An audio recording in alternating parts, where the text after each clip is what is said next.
We're back. The lock-in's back. Welcome, everybody. Delighted you could join us live from the Shamrock Club in Columbus, Ohio. The first time since we started the lock-in that we've actually done a lock-in outside of my living room. And Tim has seen the size of it. He'd be on short. He's seen how small my apartment is for hosting a lock-in. And my poor wife squirreled away in the corner while I've been hosting these lock-ins. So this is the first time I've had a big room, a grand big room, just big enough to be doing a bit of bowling or something behind me. So I'm really excited that the lock-in is back. I'm excited that I'm out of the apartment. I'm excited to see people.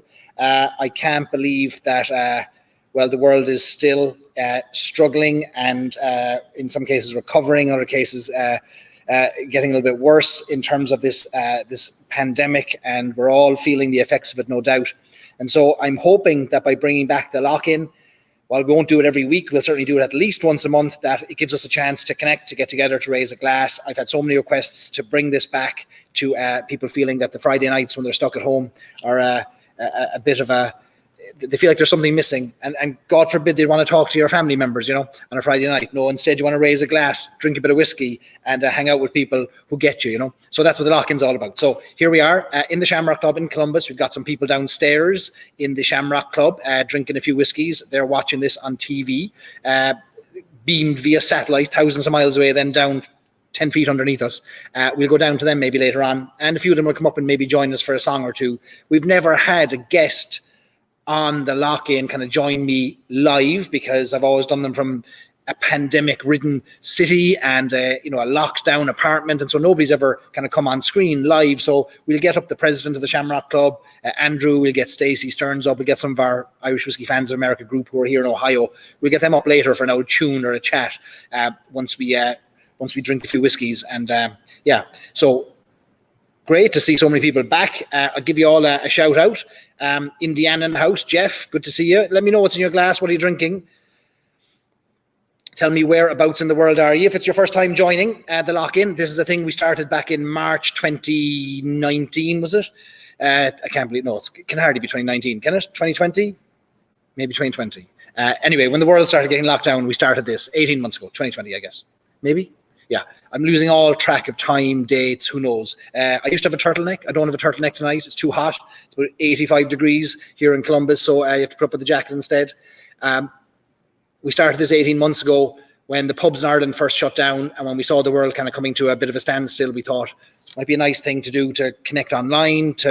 We didn't know where it was going to go. Anyway, it turned into a great bit of crack. Musicians and whiskey guests and characters and storytellers and people joined us from all over the world who are interested in the world of Irish whiskey or Irish music or Irish culture. And we've had a lot of fun with it over the past 18 months. It's a lot of work to put together, but it paid off, because I think it brought a lot of us closer, kind of gave us something to do when the world closed down to us. So we're here tonight to drink to your health. I hope you stay healthy. I hope you stay safe. I hope you protect yourself and others. And I hope you can join us for as long as you can tonight with a drop of whiskey in your glass. We're here to celebrate our health. We're here to celebrate Irish whiskey. And I'm here to introduce you to people from the world of Irish whiskey and Irish music, and interesting people who you'd probably want to hang out with in a pub. If you were in a pub, you'd be delighted if you were stuck in a corner with these people and you'd be having the crack all night. That's what the lock-in is all about. So we're locked in to the Shamrock Club tonight in Columbus. So let me have a look at who we have here.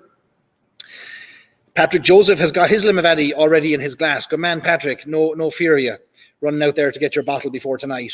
Johnny McNally's joining us from Long Beach, New York, with his Dingle single malt batch 4. You know, it feels like months ago that we were last doing this, that I was last putting these up on the screen, and it is months ago that we were doing this, but I've missed it. Like, honestly now, I've missed seeing all these names and people with telling me what's in their glass. And don't you feel like you're a bit closer to people when you understand what they're drinking? We all have something in common, don't we? Patrick Shelley, welcome back. He says, Method and Madness single, pot still in the glass. Good stuff. Paul Andrew Thornton, Tullamore here again. Good man. We'll have some Tullamore connections, no doubt, later in the evening.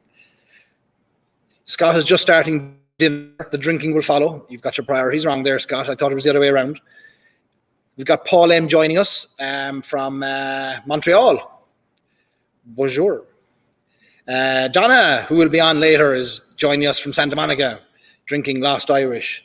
I have my Lost Irish here to hand as well.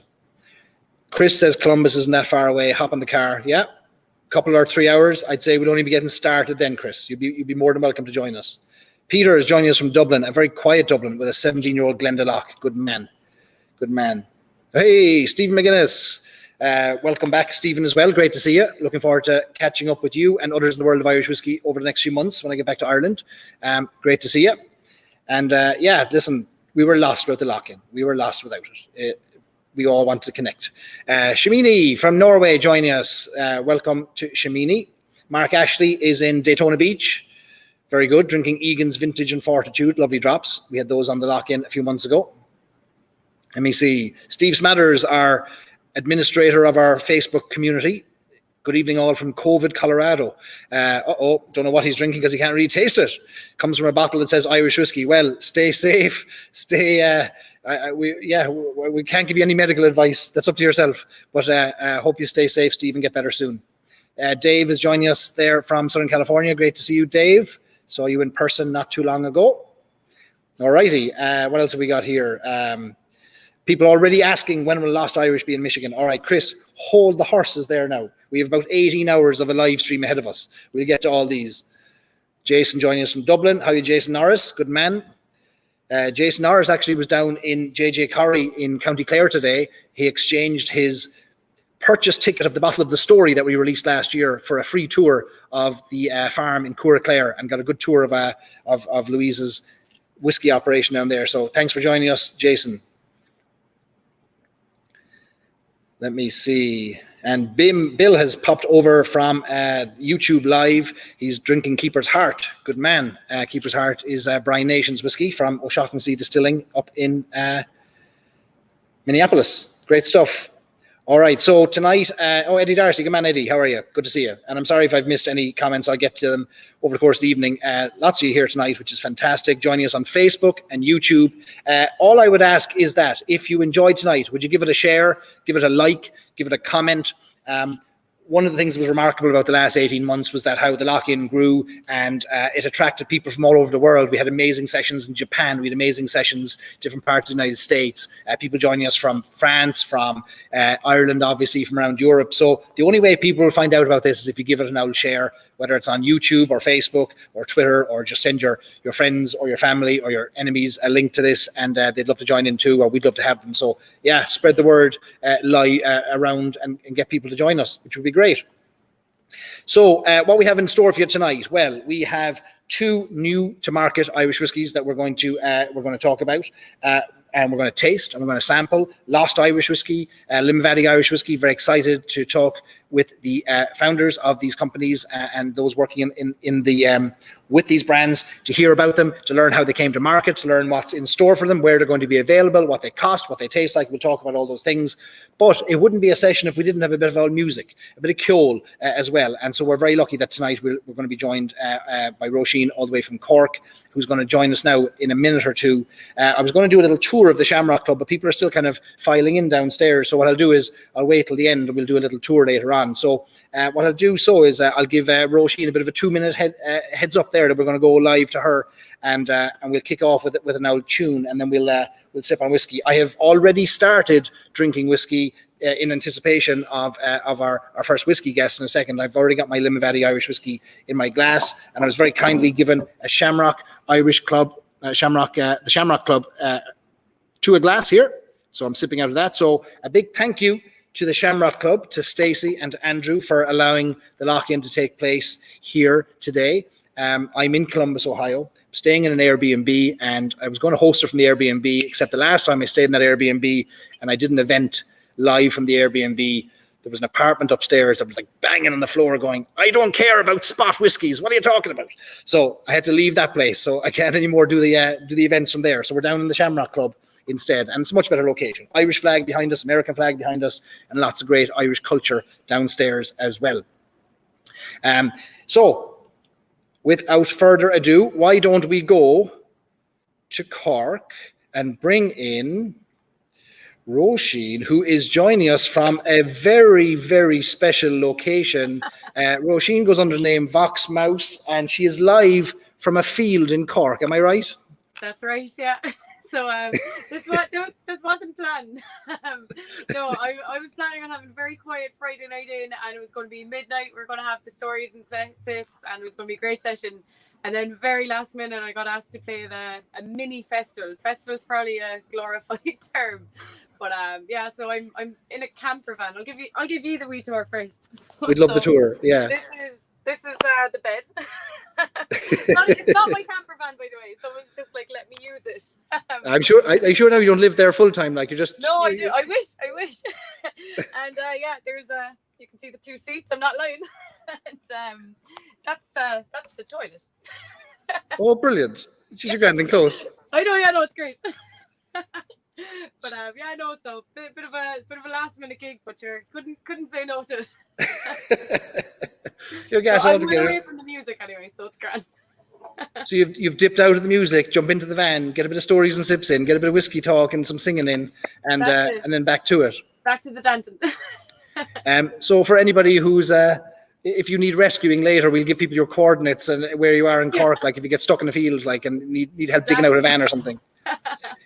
So Roisin, you're no stranger to the world of whiskey. So you've got this unique combination where you're bringing a bit of whiskey experience and music to the table tonight. And you and I have a couple of things in common. We both lived and worked in Columbus, and we're both from Cork. Most importantly, most importantly, we're from Cork. And the best people so the best people are from Cork. Like Daryl's there going no, and. So you were in. Tell us tell us your connection to Irish whiskey, and then we'll talk about the music. So I first started like the world of Irish whiskey with Tullamore Dew, and I was based in Columbus in Ohio, and just had the most amazing year and a half, like just learning. Like obviously COVID kind of hindered the last half year, but it was just the most amazing experience, like learning all about the industry and like how loved Irish whiskey is abroad. Like at home it is loved, but it's kind of like for the younger generations, they don't get there yet. And I'm like, like America just loves Irish whiskey, and I just think there's something so lovely about it because everyone loves going back to their roots, and they're like, well, this whiskey's from this place where my great grandfather is, and I just love that connection. I think it's lovely.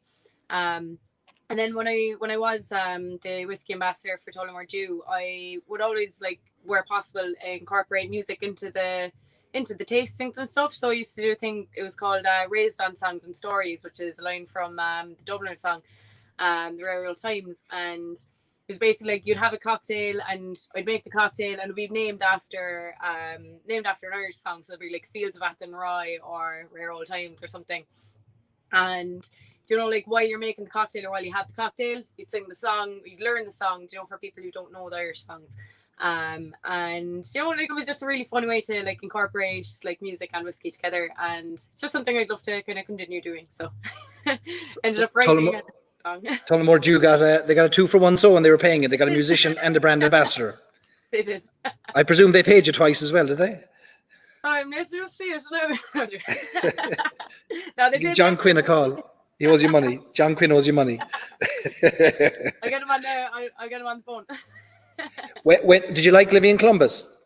Loved it, yeah. Like people from Ohio, there's they're so lovely. Everyone's so polite and but like up for crack. Like, and it's similar to back home. People are like, they're messing with you, and no one's going to take offense if you kind of take the piss out of them. It's very similar to Ireland, I think. Brilliant. Caroline Brannigan, who's a good friend of the show here in Ohio, she says she's a photo of you in Dayton with their Irish Wolfhound. I think I know this photo. I think I have it on my Instagram, actually. Was Murphy the name of that Irish Wolfhound? What's the name? No, that's not. There's Magner and there's another one. What's the other? Yeah, Caroline will tell us the name. Yeah, I've met Murphy anyway. I think. Oh, it's Murphy. Okay. we can't move for Wolfhounds. There's been a Magner though. Yeah, no, I'm familiar with Magner from the festivals. All right, yeah. It's a small world, all right. When did you leave? When did you leave Columbus? When did you go back to Cork? August last year. Okay. Yeah. Right. But sure, we were all locked down. Really, I wasn't really able to do much work like from really like April to August really. So.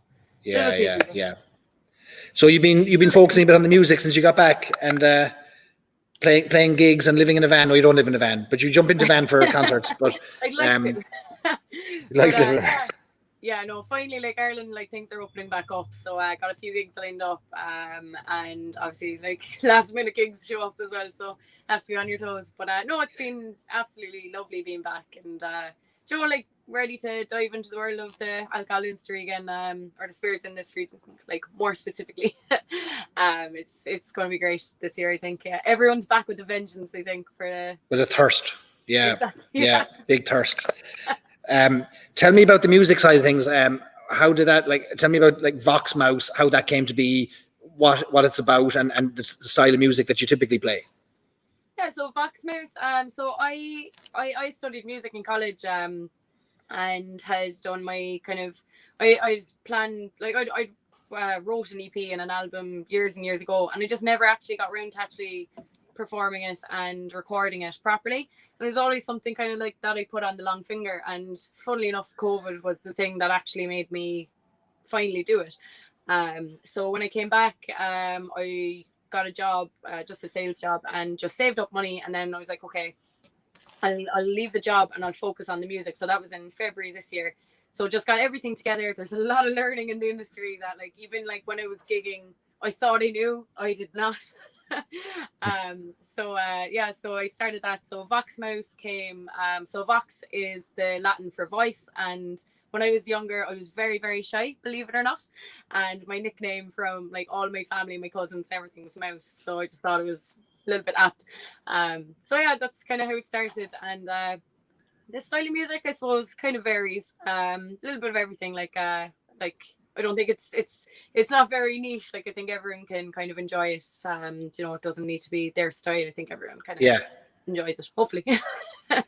Well, would you do us the honor of kicking off the return to the lock-in with an old tune of your choosing? We have not rehearsed this. I have complete faith in you and your van and your musical ability to do Ireland and Cork, more importantly, proud with an old tune. But I'll let you maybe take one away for us. Sure, look, I'll see what I can do. I suppose it was I was kind of thinking of like songs that would be kind of apt to do, and just due to Dolores O'Riordan's passing anniversary, there was a great tribute to her on the Late Late Show. I don't know if anyone saw it. And a friend of mine, Kelly Lewis, was singing at it. She did Dreams. Now I don't know Dreams on guitar, but I do know Zombie. So I will play Zombie for you. Take it away, so tonight. Brilliant.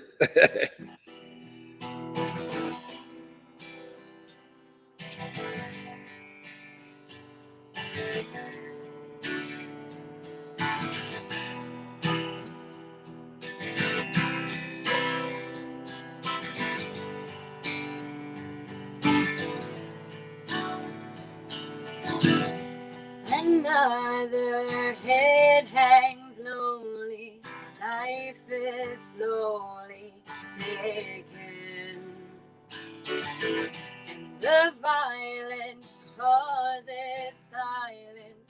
Who are we mistaken? But you see, it's not me, it's not my family.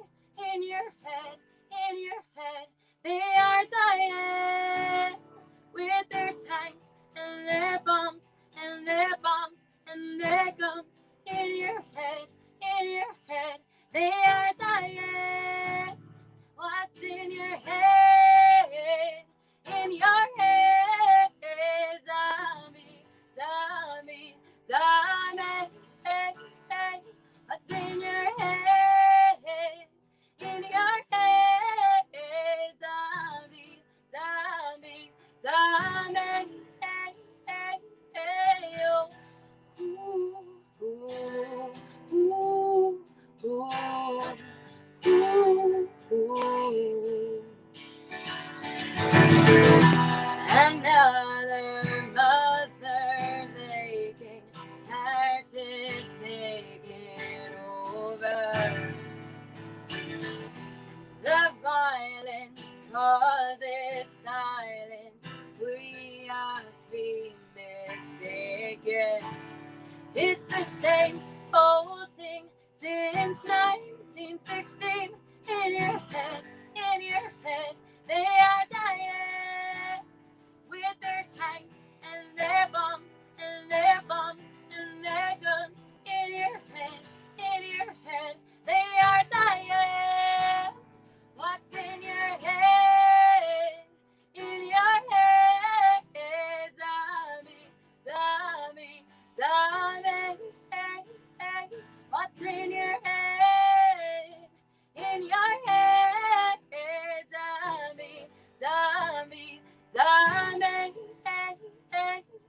Ohio.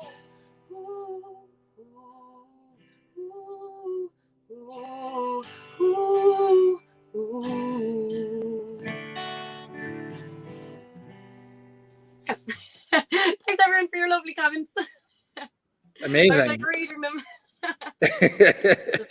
People are invested. People are invested. That's amazing. Thank you so much for that.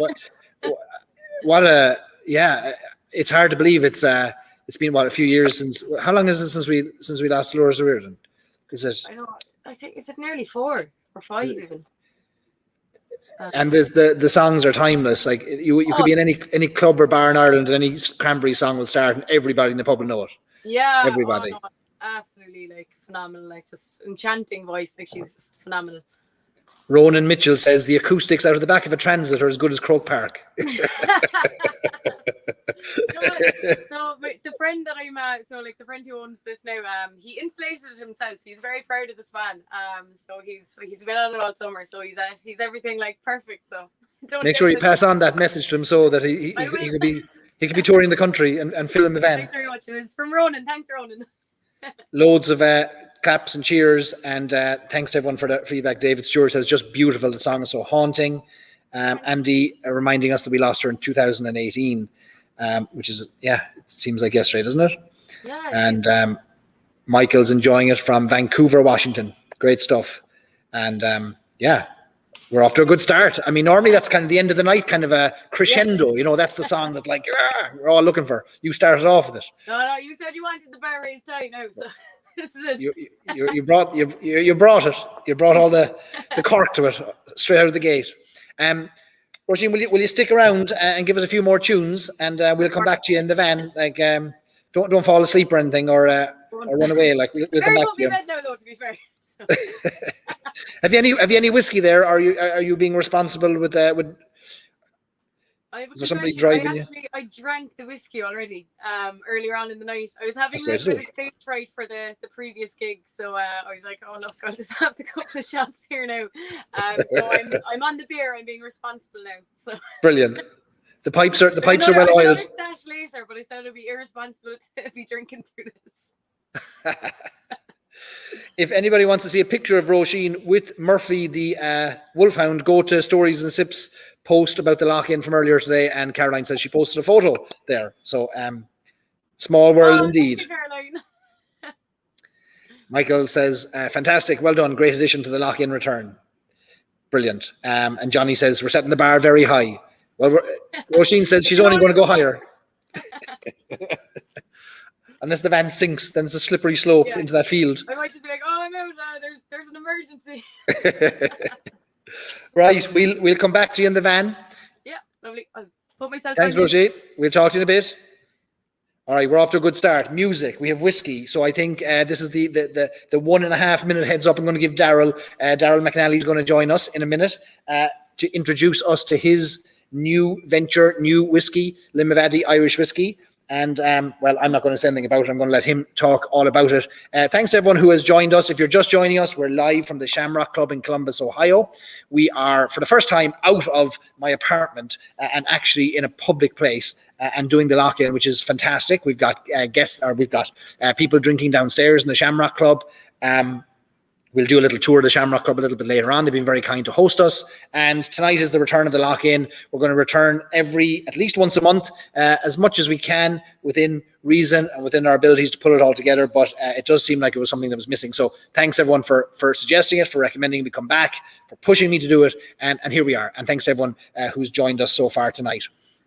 Sean wants to know if there's any chance of me pulling on that yellow jacket from the train. No, I left the yellow jacket at home, Sean, because I got some slagging over the curtain-like material that it seemed to be made of, and so instead I pulled different curtains down to put on this jacket tonight. So maybe next time we'll put on the old yellow curtains just for you, Sean. You were very impressed with that jacket, like. Maybe when I come back, when I go over to Kilo, and we'll throw on that jacket, and maybe I'll let you wear it, like. Let me see. Martin says we're all going to be a little bit higher by the end of the night. I don't know if that's because of alcohol or because of just euphoria or something else, but whatever high you want to reach tonight, Martin, go for it. Enjoy yourself, buddy. And all right, so here's what we'll do. You don't want to hear from me. You're here to hear everybody else from our guest this night. So without further ado, let me bring on Master Distiller, Daryl McNally. Daryl, how are you, buddy? Good, Barry. How's things? Things are great. Things are great. Thanks a million for joining us, and welcome to America. You just landed in Los Angeles today, did you? Just late last night, so yeah, I'm still getting over the jet lag a little bit because it's after 12 at home now, so my eyes are beginning to go, and it's only 25 past 4 here, so I have a long day to go yet. You do, yeah. Daryl, about 2 months ago, do you remember, I think I posted something on Facebook. I took a picture of a cocktail in Las Vegas, and then about 5 minutes later, I get a message from you saying, "Are you in Las Vegas?" Because I'm in Las Vegas. And I imagine the size of the world, and the two of us had ended up in the same city in the middle of a pandemic, and there we were. We couldn't get our times to match. We couldn't get to see each other. We were like ships in the night. But I'm glad we're finally connecting here, at least on the same soil. Even if it's not in person, we can chat virtually anyway. Sure, yeah. No, it's been a tough sort of year and a half. So it's great to actually, even to get out to the US was quite difficult. Had to apply for what's known as a national interest exception. So very important person sort of thing, but it was to launch Limavady that we're about to talk about. So at least somebody had a bit of sense, that we were bringing another good whiskey to the US. So yeah, it's good to be here. One of my first questions when you came on earlier was, were you sitting in the kitchen for this? And one of the questions we got here is, are you cooking a batch of it right now? Absolutely, yeah. I'll tell you what it is. There's my good friend here, Blaine Adams. So Blaine's looking after sort of LA for Whistlepig and now Limavady. So I says we need a nice quiet place for me to go on here and talk to the Stories and Sips guys. And he says, well, let's back to my apartment and we'll get you set up at my kitchen. So this is where we are. But if you do look behind me on the other side here, let me see. He's got loads of different types of alcohols and whatnot. So I didn't want to look too much as if we were enjoying ourselves too much. So I thought I went for the kitchen look. So how's the promoting going? So we're going to talk about the whiskey, but it's unusual to see somebody flying in from Ireland, like you said, to promote anything right now. You have to get a special exemption to get in here. Is America open to you being able to travel around at the moment? Yeah, pretty much, yeah. So we're launching in 5 states. We're launching in California, Florida, Colorado, Arizona, and Washington up the West Coast. So I've only really been in California and Florida so far. And it's different, but pretty open for business. So yeah, it's a good time to be here. I was a bit worried about launching Limavady, in this COVID situation, but no, it's been so good, it's so brilliant so far, and a lot of very positive feedback from the whiskey and the design of the bottle and whatnot, which makes it all a bit more worthwhile.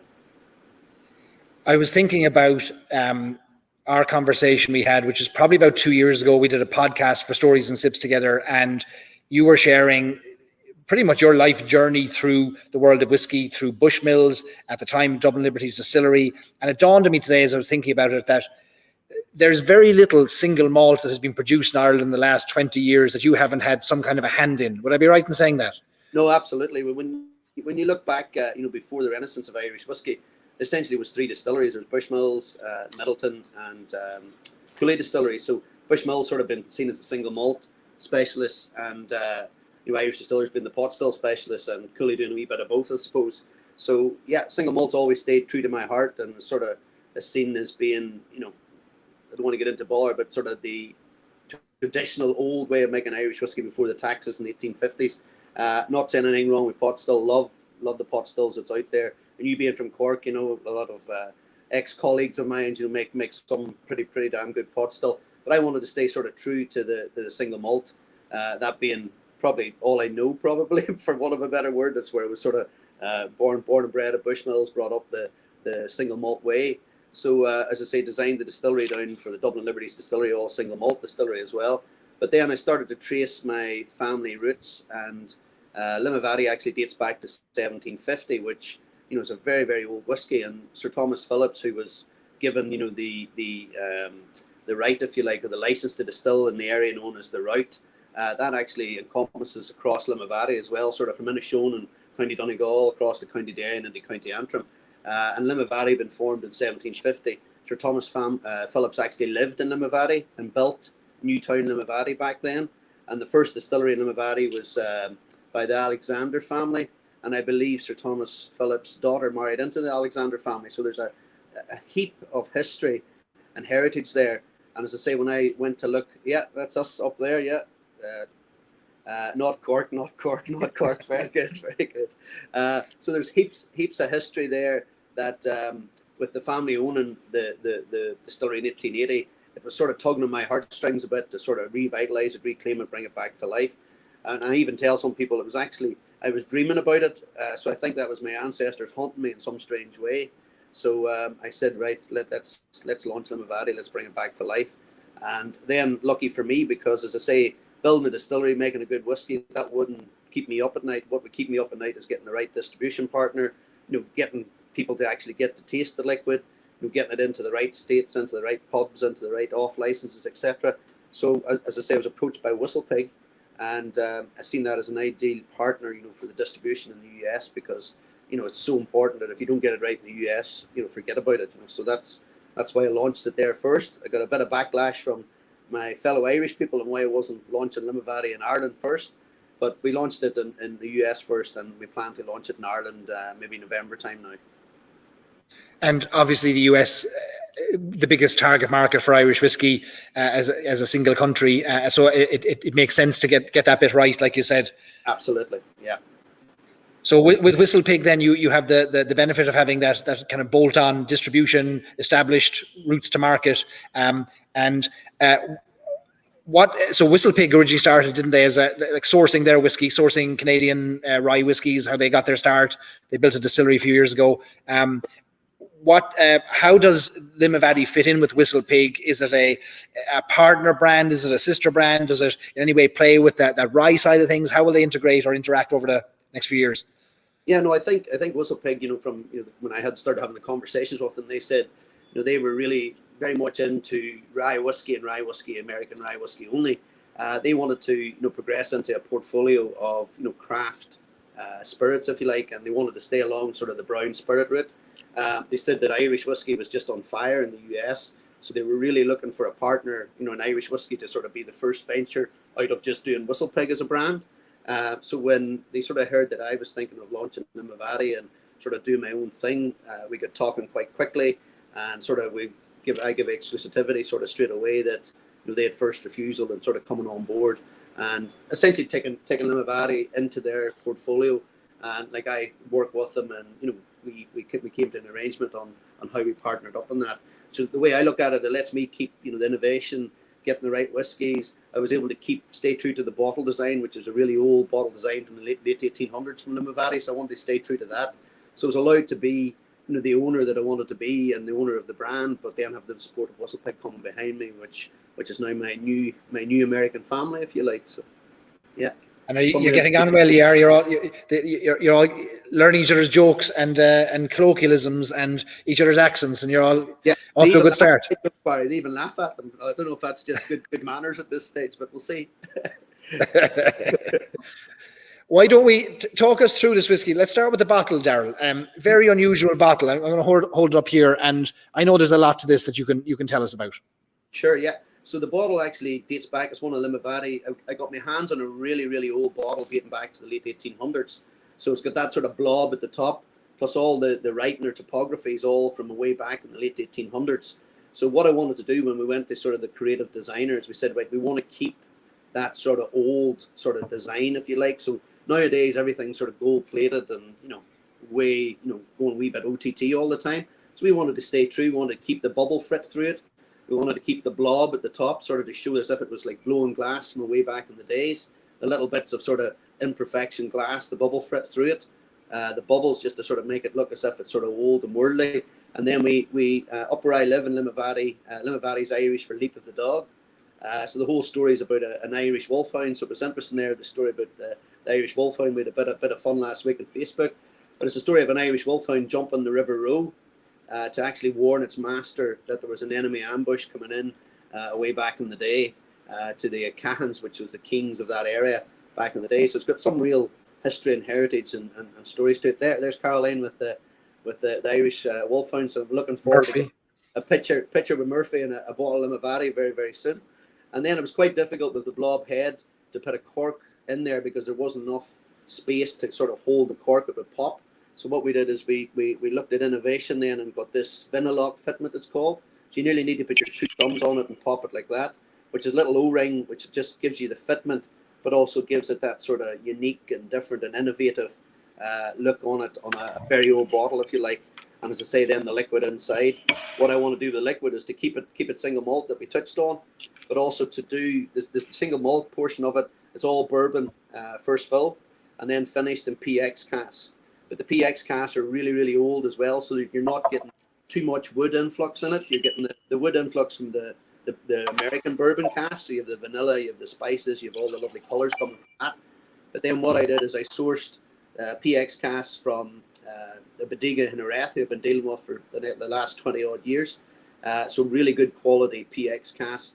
But again, what I wanted to create was not an overflux of a European wood coming in. So I got really old PX casks where the wood, the wood flavors would have been gone, and then we reseasoned those for a period of time. So you give all that lovely sort of dark chocolate, dark fruits flavors coming in from the PX, but not that second hit of sort of European oak on top of the American oak.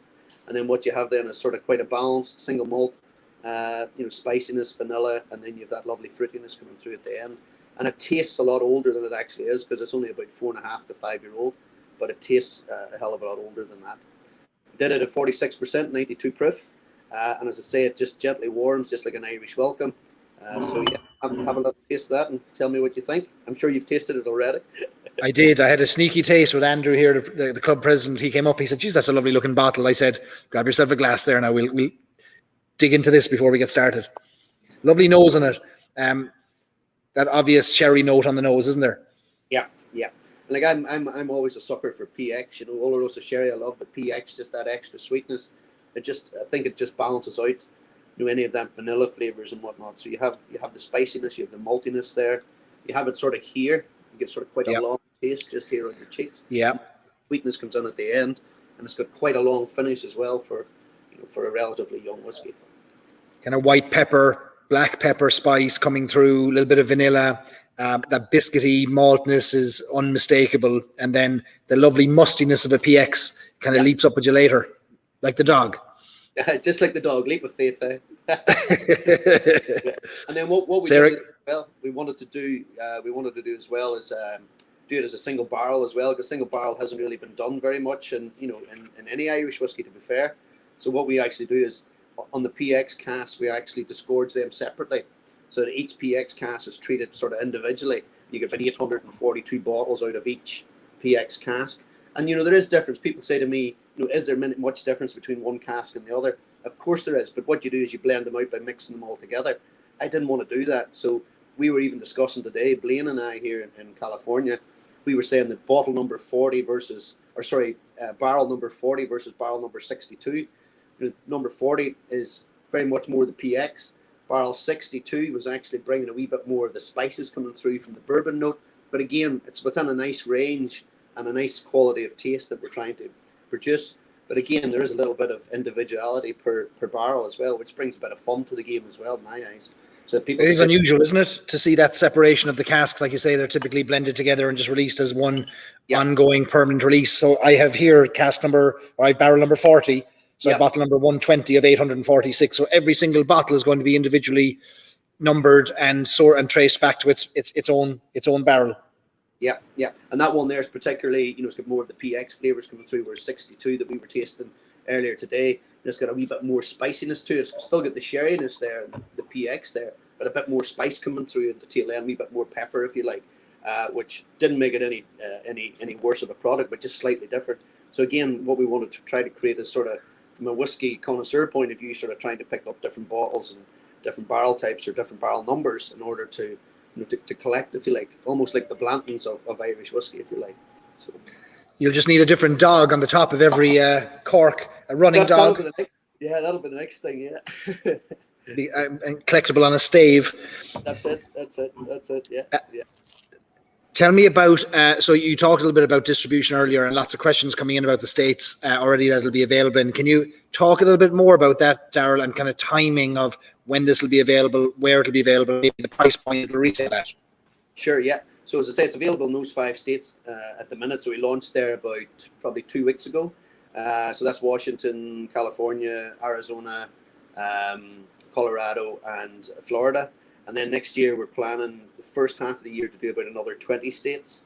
And then the second half of 2022 do about another maybe 15 or 20, and then finish the rest off early 2023. But we hope to go completely right across the full of US, all 50 states, in the next year and a bit. And again, that's purely because of the links that we have with WhistlePig and the great distribution partners that they have and work with. It's great from WhistlePig. We hear things that they launched their piggyback there, and sort of wherever piggyback is, Limavady is, and wherever Limavady is, piggyback is. So it's a nice to have that sort of distribution availability, if you like, for want of a better word. We're selling it at $49.99, so we're keeping it in around that $50 mark.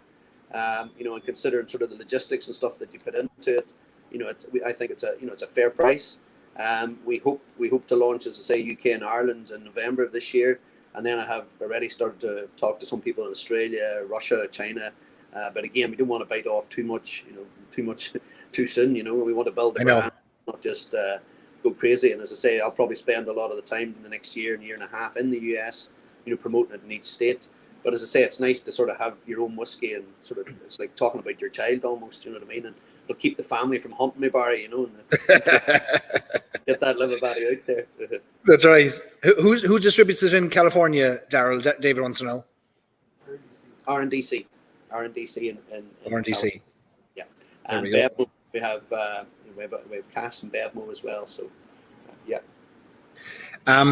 You spent your career distilling, and now you're a master distiller without a distillery, because you have your whiskey.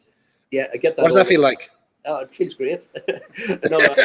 The plan would be that we fix that element of it when the time's right. We didn't want to go and build a distillery in Limavady and then launch the brand. So it's very much like the model that we did at DLD as well, where we brought out the liquid, sourced the liquid. I always tweak any liquid that I buy. I hand pick the liquid that I do buy to start with, and then I always do something with it. You'd put your own slant or your own idea of what tastes well in the bottle, sort of thing. As I say, if Limavady is as successful as we hope it will be, then definitely we'll be looking to build a distillery at home.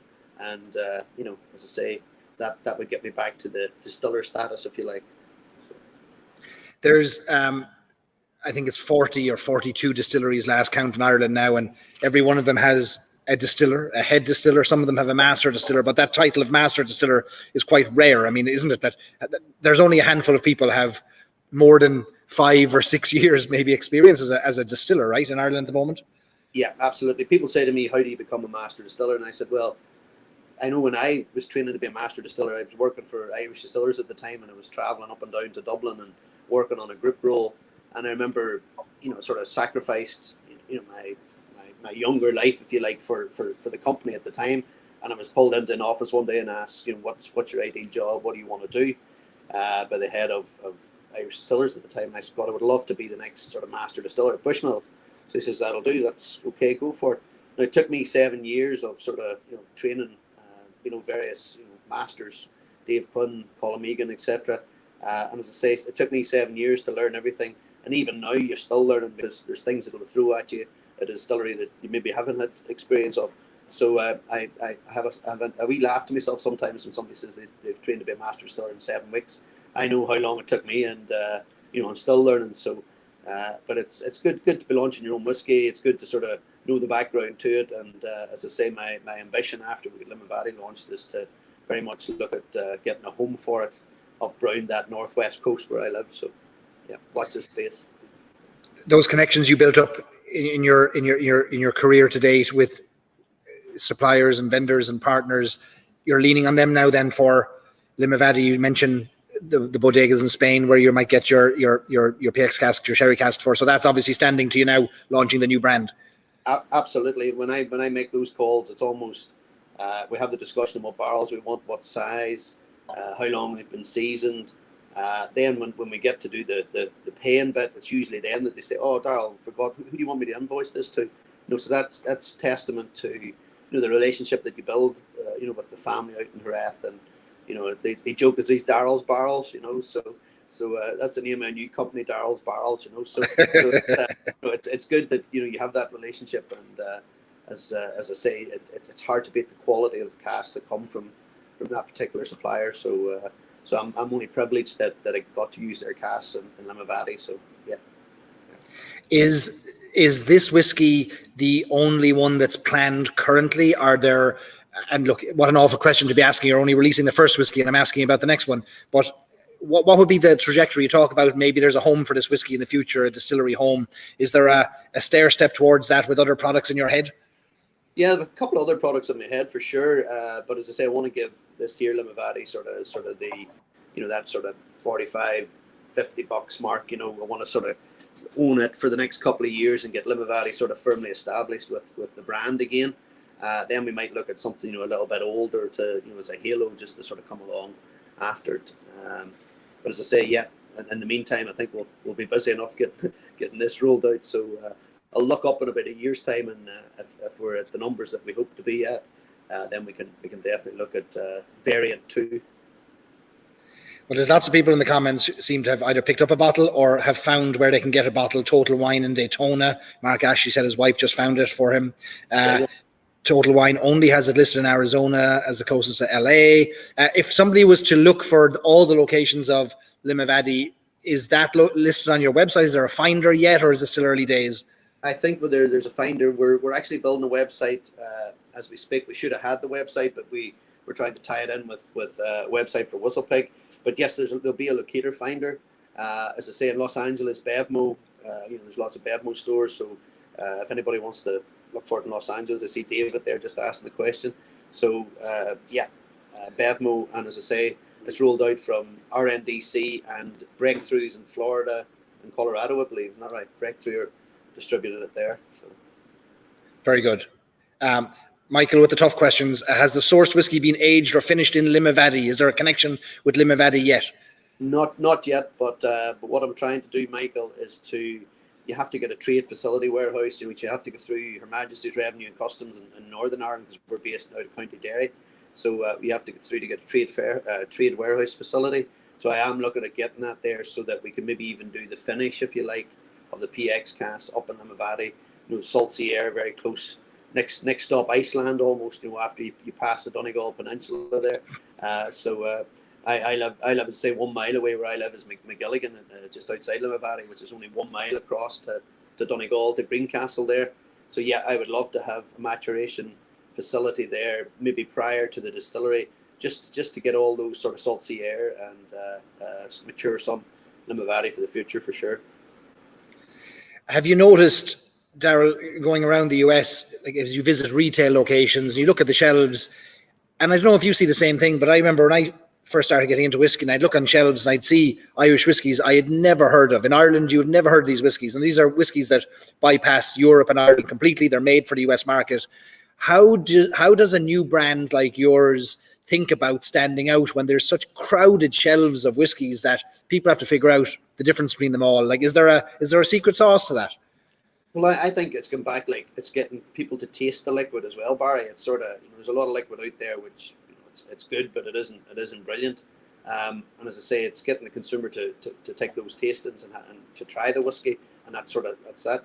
And with the team that WhistlePig have round them, going into on trade and off trade, coupled with the the very close distributor links with RNDC, Breakthrough, and various other big players, that makes it that bit easier. Because if you don't have that, and if you're just left on a shelf gathering dust, and you have no other people coming in weekly and checking how it's doing, it's very difficult for brands to succeed in that environment. It's very difficult for brands even with that, but it's equally it's more difficult with not having the comfort of WhistlePig going in day and daily and the strong relationship with the distributors.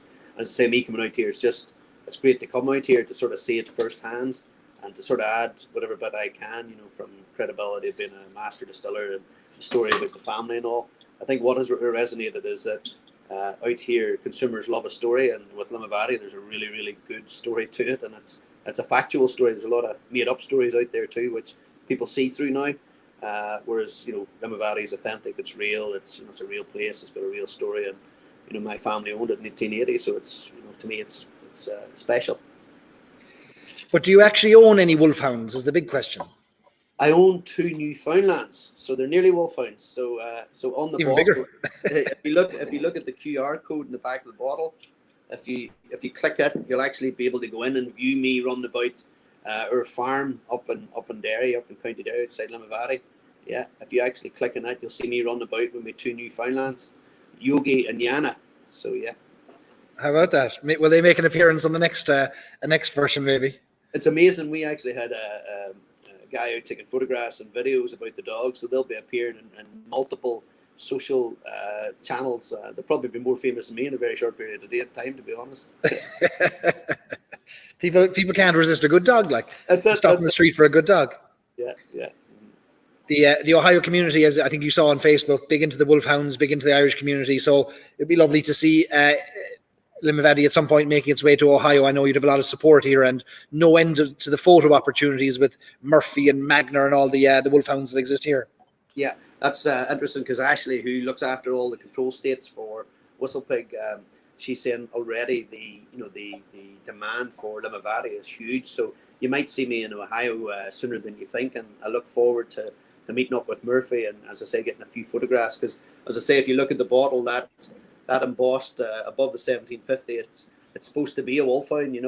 We took off some of the sort of shaggy hair images, but it's very much meant to be a wolfhound jumping over the 4-leaf clover. So you've all the Irish attributes going for you here: the wolfhound, the 4-leaf clover, and the drop of the crater in the bottle as well.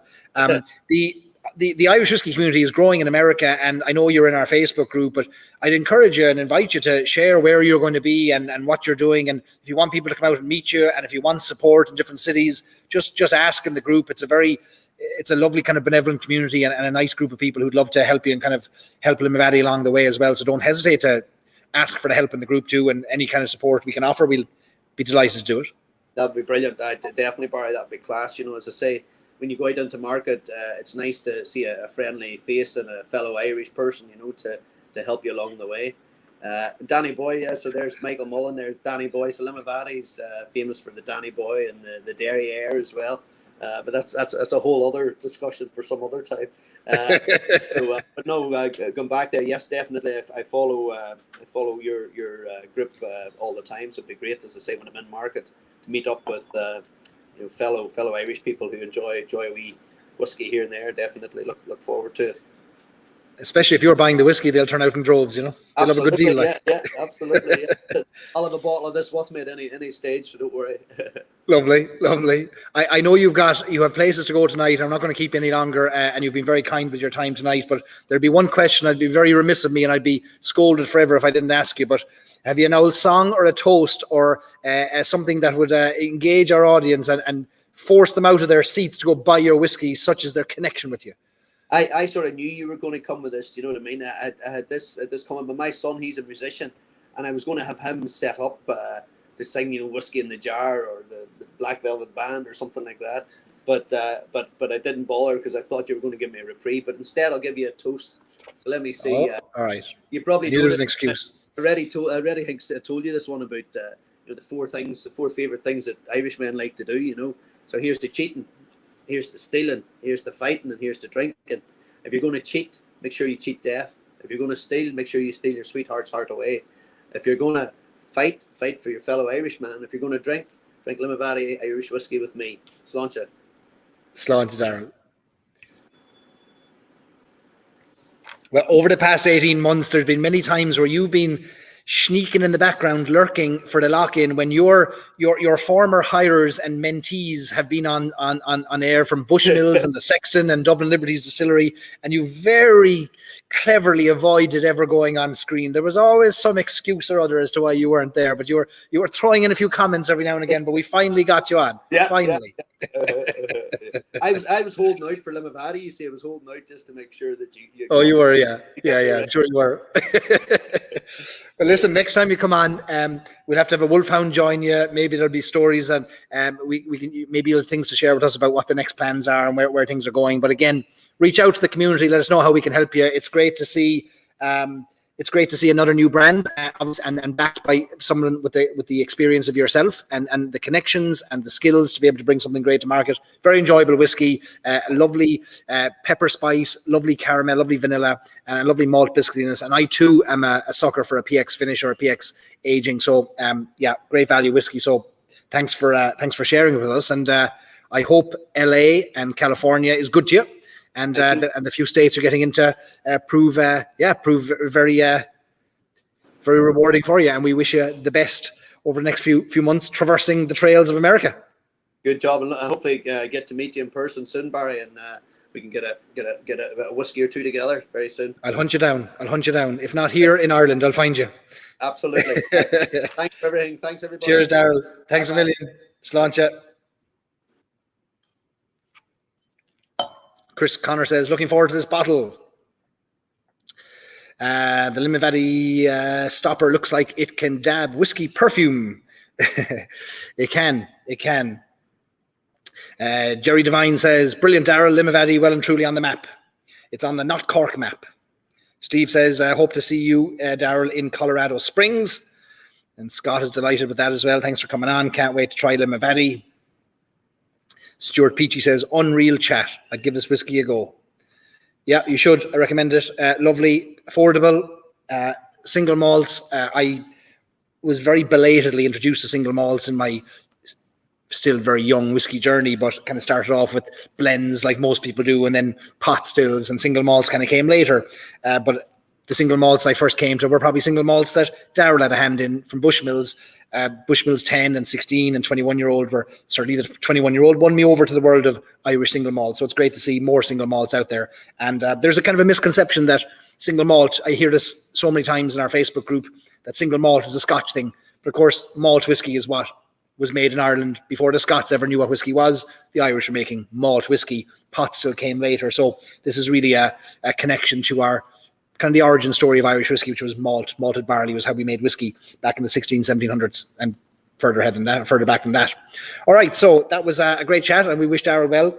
If you see Limavady on a shelf, support it. We want to support great people doing great things in the world of Irish whiskey, and hopefully it means that there will be jobs created, and we'll all get to meet each other and have experiences around these fantastic whiskies. So thank you for that, Daryl.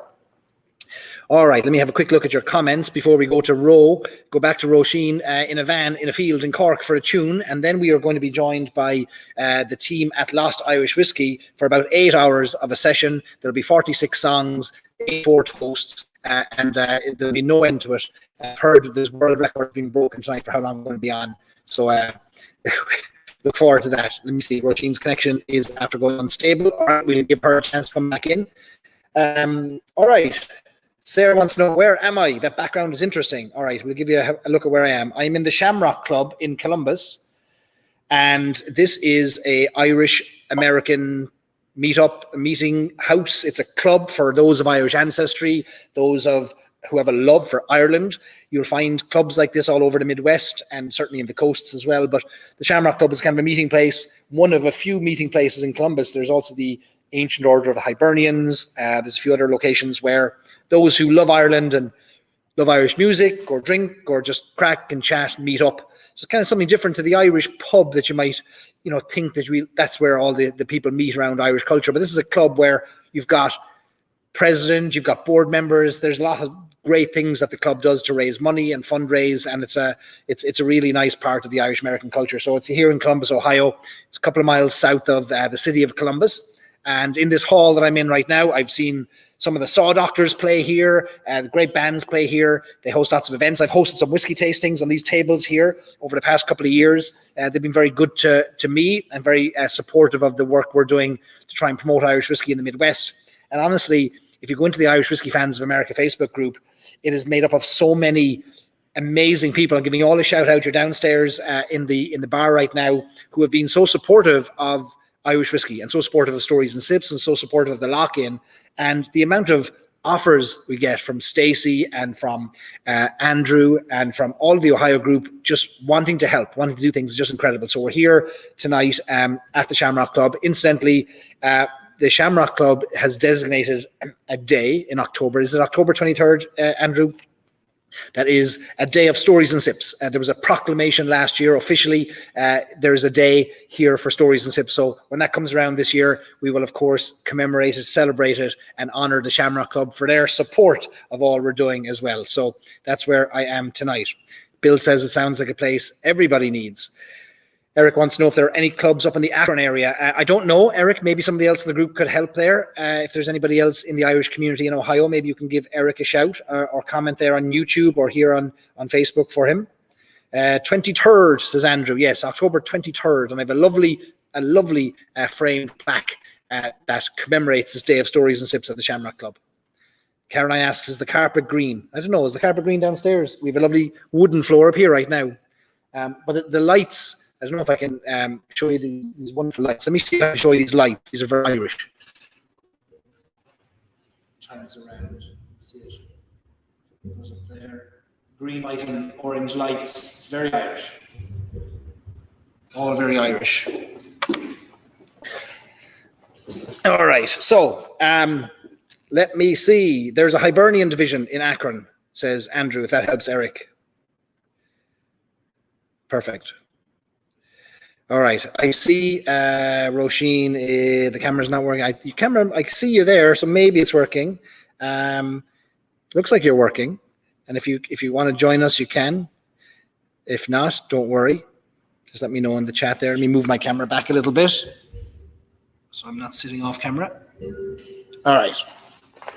All right, what's in your glass? What are you drinking? What have you got? I am still drinking Limavady Single Malt Irish Whiskey. I'm going to move on in a second to Lost Irish when we bring on our guests from Lost Irish. I have a few other things here. If the night goes on, they may be cracked into that are kind of Irish-American. For example, Stranahan's from Colorado, single malt Irish whiskey, or single malt whiskey that's finished in a Bushmills cask. I've got a sample of that. What else have I got? I've got Heaven's Door Redbreast cask finish, if we move on to that, which is kind of Irish-American. And I've got this, of course, the next whiskey will be this hand-labeled, hand-poured, clearly done by an artist of great repute that has put together this incredible label. And I'd imagine a label like this will certainly stand out on the shelves all around America as people go to buy their Lost Irish whiskey. I feel like you lost the artwork and lost the labels just to be on brand there. So we'll be opening that in a second. Martin Hilliard is drinking Redbreast 12 cask strength. Good man. MP has moved on to Teeling Brabazon 2 port finish. Amazing. Karen Lloyd Pete is drinking Jameson triple distilled. Is that Jameson triple or Jameson original that is also triple distilled? Andy is on Green Spot. Good man, Andy. Great drop of pot still whiskey you have there. Zane Klaus, good friend of us here in Ohio. He's drinking water. Well, we're all drinking some kind of water tonight, but yours is probably a little bit more diluted than ours. Ronan wants to know, who's going to win the All-Ireland tomorrow? Will you have a crowd in the morning here in the Shamrock Club? There will be a crowd. I'm not sure if they'll be in the Shamrock Club, but they might be in Fado, in the Irish pubs, 2 Fado Irish pubs in Columbus, watching Mayo and Tyrone go head-to-head for the All-Ireland Football Championship tomorrow. Mayo trying to beat their curse of 1951. Jeff Timmy in Indiana has moved on to Tully 14. Great stuff. All right. We're going to go to the van in a field in Cork for one tune before we go to our friends in Lost Irish. Let me bring in Roisin. How are you getting on? Very good. How are you? Great. You solved your technical van-related challenges. Well, you know what? I don't know what happened. Like, as in right now, what's coming up is just two black screens. So, like, I thought my camera was off for ages, so apparently it wasn't. So everyone probably just got like my thumb face, which is great. But yeah, it's back in order anyway. You're coming through loud and clear for us anyway. Good to hear. Good to hear. Okay, great. The Croke Park acoustics are still holding up strong. Perfect. But sure. So what I'll do is I'll do maybe Brown Eyed Girl. That's kind of a strong favourite for most people. So I'll start with that one. Fair play to you. Take it away.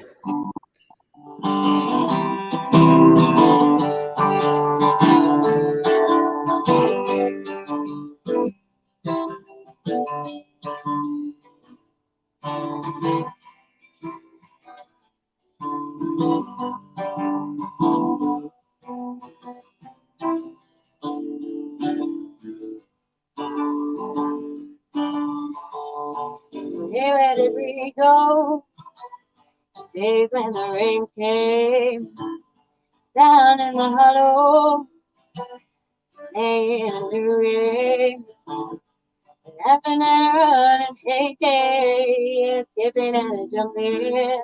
In the misty morning fog, with my eyes thumping, and you, brown-eyed girl. You are the brown-eyed girl. Whatever happened to choosing so slow, hanging down the old night with a transistor radio, standing in the sunlight laughing all along the waterfall, laughing and running, hey, hey, giving and jumping with you. Ooh, brown-eyed girl. You are a brown-eyed girl.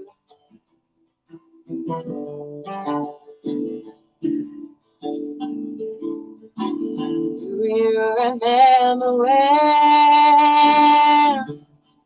we used to sing sha la la la la la la la la sha la la la la la la la da sha la la la la la la la da la dee da. Brown-eyed girl, you are a brown-eyed girl. I've gotten the chords wrong there at the end, but I hope you got most of it anyway. That's perfect. That's brilliant. Thanks, Roisin. Perfect, thank you. In the middle of this, we were invaded by a hand coming in. There was a hand coming into the lock-in.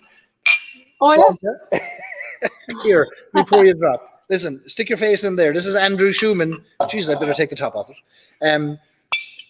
Go on, stick your face in there. Look, he came up for the free whiskey. We found a design flaw in the bottle. You can't tell that the stopper's in, so Barry tried to pour it with the stopper in. I know I was trying not to pour you any whiskey, like that was what I was trying to do, but you beat me, like. First ever hand or face on the lock-in that was in person. So Sláinte, you're coming back for a song later, you were? An old tune. An old tune, all right. Very good. Andrew will be back later. Roisin, that was lovely. The old brown-eyed girl, we've loads of comments here on it. Perfect. thanks very much. Thank you. Jacob could only fit in 46 applause emojis there. He'd like to fit in more. It's a record. Mark Ashley also put in a little heart in there. Lovely. A little bit of love there. Tammy, fabulous, from one brown-eyed girl to another. There you go. It was for you, Tammy. And Greg is singing along to the words of Limavady's whiskey and your tune. So multitasking there. Great stuff. We're going to, so Roisin, if people want to find your music, because you have a big repertoire of music beyond, you have your own tunes, you have your own songs that you've written. I want to put in the messages here. I want to put a link to your Spotify because I want people to go and find it and listen to the music. I'm going to stick it in here. And I want you all to give, hopefully this is, maybe that's not clickable. Let me see if I can do it again. If that's not clickable, let me do this here. All right, here we go. I've got it now. I want you to go and support our friends in the world of Irish whiskey and Irish music who are doing great things. Everyone has kind of been affected by the last 18 months. I mean, for live music, there's no gigs. And for the world of whiskey, well, there was nowhere to go and drink whiskey. We were all drinking at home. So whatever we can do to support our friends, please do. So please go and give Roisin and Voxmouse a follow there on Spotify. And also, please go and follow on Instagram.com/Voxmouse. Thank you, Barry. And thanks, everyone. I really appreciate it. All the comments are lovely. Thank you. Does the van have its own Instagram, or is it kind of going beneath the radar?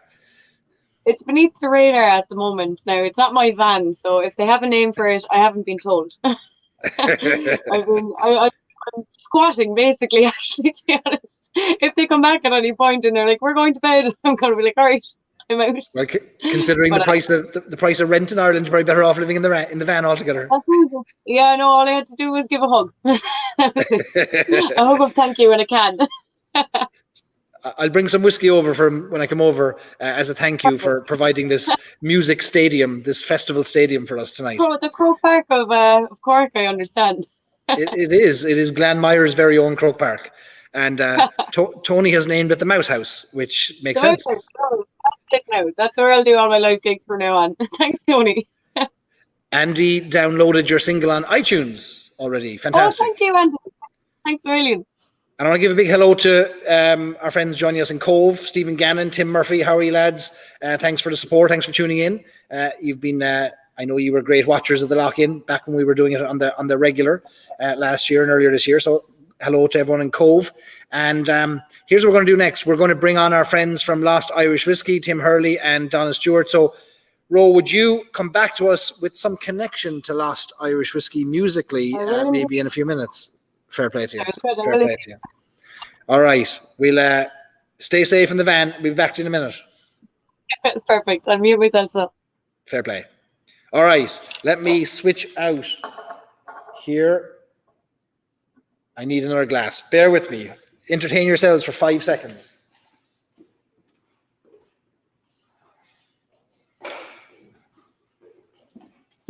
All right. We're back. So, we are moving on to our second featured whiskey of the night, and I'm very excited to talk to our next guests. Without further ado, let us bring them on and unmute them, or they can unmute themselves. Donna Stewart and Tim Herlihy, how are you doing? Brilliant. What's going on, I'm Mary? doing great. Buzzing. I'm already a whiskey in. The session has officially started now. Yes, I'm buzzing. Bill says Donna is how he found this lovely group of folks. So Donna came with her tribe of people, her followers, her fans to the lock-in, and life has never been the same since. It really hasn't. The lock-in changed my life, Barry. It changed all our lives. Tim, you've been lurking in the background. This is your first time appearing in front of the camera. The last time I saw both of you in person together, you were raiding my whiskey cabinets in San Diego, filling your boots, your bags. I saw things being poured into plastic pockets as you ran into the distance with dream casks and all kinds of things. I wish you were here tonight. I wish we were all in person, but we can't be. We will at some point. It was a brilliant night. Donna and I were waterboarding each other with your selection of Irish whiskey. There was no bottle left untouched. And for anyone that hasn't met Barry in person, when you first meet him, he's surprisingly tall. I don't know if that chair isn't doing you justice or if you're all legs. I haven't figured it out. But I'm standing up now, like. But no, we had a great night. I'm sure we'll have another one too. They were very kind in clearing the shelves of any whiskey that was invading space on the shelf and was there too long. Anything that gathered dust for more than 5 minutes, they were very kind in helping me finish it off, which was a great night on the roof in San Diego. Well, yeah, because you said, Barry, you go, is there anything you'd like to try? And he just shows us his shelf. And I was like, I think I'd like to try that. And then we started pulling more. And all of a sudden there was a box tuck because we went into the rooftop and the box was filled. And I think that box got filled 2 more times. Listen, whiskey's for sharing, whiskey's for drinking, like whiskey's for enjoying. And I knew that there'd be 2 people who've spent a good portion of their working lives in whiskey that would enjoy sharing whiskey with other whiskey friends. And so it was a great all night and a chance for us to connect in person, which that's what the lock-in is kind of turning into now, with people virtually eventually meeting in person, which is fantastic. And long may that continue. Definitely. I'm just glad both Donna and I were there to carry that box. I don't think I would have been able to have lifted it myself. So just as well, we were all there. Well, sure, you brought it out in your bellies anyway, and sure, everyone was happy at the end of it. Listen, this is amazing. This is a culmination of many conversations, connections, chats. You've been working busily in the background. Donna, I first met you before I met Tim, or I connected with you I think somebody reached out to John Quinn, maybe Omar Fitzel in Ireland a few years ago, said, I'm going to do a lock-in with Barry. Can you send him to Tullamore Dew? I think he got in touch. John Quinn might have said to you, there's some Egypt down in San Diego looking for free whiskey. Can you sort him out? And to your credit, you did. Like, you sent a bottle of maybe 12 or 14-year-old Tully down to me. I think I sent you a bottle of 14, and it was back when the lockdown had kind of just started, and I didn't really know how to use Drizzly or like that delivery or whatever. So I was like, I'm just gonna call him. So I was like, hey Barry, it's Donna. Just letting you know your Tully 14 is outside the front door. I was like, bring your ID and go greet the guy. And he was like, oh, how are you, Donna? And then I think it just kind of all went from there. Next thing you know, I was on my first lock-in with you, drinking it with you. I thought when you called me, you were the delivery driver. I thought, geez, it's very rare to have an Irish delivery driver in San Diego. We've had some great lock-ins over the past few years, 18 months. It feels like 20 years, feels like a few decades. And Donna, you were introduced to our wonderful community, and we were lucky enough to be introduced to your community in your role with Tullamore Dew. And my understanding is that is where you met Tim as well. So Tim, you are new to this audience. Maybe to some of the audience, you're well known, but would you mind for the others maybe introducing yourself and how you've come to be in this world of whiskey? Yeah, it's been a fun journey. So I've been in the world of whiskey for 10 years now. I started off with the Cooley Distillery. So I was working with John and Jack and Stephen back when they were the main men at the Cooley Distillery. And from that, I was so bad when I started. But from that, I went back to Ireland, thought I had hung up my whiskey jacket, but then got a call from John Quinn and began a role with Tullamore Dew as the US ambassador. So I did that for 9 years, and we had a lot of fun over the years. A few great events, a few world records, tons of stories, met some great people, including one I'm sharing the screen with right now. And yeah, it was a pleasure, but it was time for something a little bit different. So Tullamore Dew has seems to attract characters, and I've been in bars with Tullamore Dew ambassadors who've been standing on the bar counter screaming toasts at people and hanging from chandeliers. There seems to be a certain extrovert is attracted to Tullamore Dew, maybe more so than even the other brands. Yeah, well, we try to bring the best out in everyone. So during my time, we had 50 ambassadors come through. So yeah, we had a brilliant time.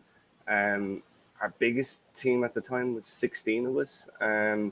So there was we always loved getting together, and Donna and I were very good at coming up with reasons for us all to get together, whether that was back home or that was different spots in the US. And great friends, great people, even better stories. And like, you can't leave out that, Tim, you were a huge advocate for getting a lot of Tully ambassadors over here. Tim would also be a huge part of the recruitment, a huge part of the training. Tim trained me. And then he's the one who curated these characters. And like he said, it was always just the best crack to try to get the team together. I'd be like, what can we do for Christmas? Is there a business reason that we can all get together? So I actually came in late in the game, but the people that I've got to meet that work for Tully and went on to do different things as well are like some of my best friends. So yeah, definitely it attracts all the best characters, I like to say. So you both live in the United States now, in different parts of the United States. Donna, where are you? And Tim, where are you joining us from? So I'm coming in from Santa Monica, California, and I have been here for 10 years last month, which is crazy. So the sun is still shining here. Yeah, and I love it. Yeah, and I'm based in New York. So all my time in the US has been based in New York, but there was a lot of ping-ponging around the US. So I've been lucky enough to get to all 50 states. You don't need to go to all 50. We won't mention where you don't need to go to, but yeah, New York is my home when it's not County Louth back home.